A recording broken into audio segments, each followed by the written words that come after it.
এই বৃদ্ধ লোকটা যখনই একটা বাটনে চাপ দেয় তখনই পুরো পৃথিবীটা অন্ধকার হয়ে যায়, কারণ এই রাজা সবসময় যুদ্ধ করতে অনেক পছন্দ করত।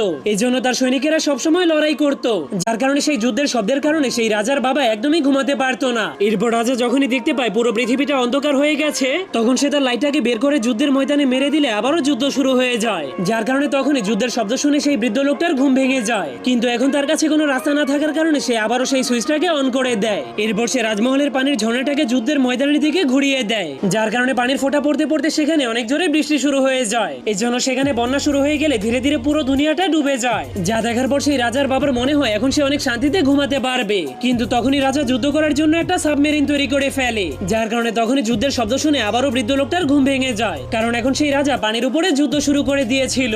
এটা দেখার পর বৃদ্ধ লোকটা জলদি করে একটা চেনকে টানার চেষ্টা করে, আর সেটাকে বের করার পরেই বন্যার পানি কয়েক মিনিটের মধ্যেই কমে যায়। কিন্তু জাহাজের মধ্যে আটকে থাকার পরেও তারা এখনো লড়াই থামায়নি।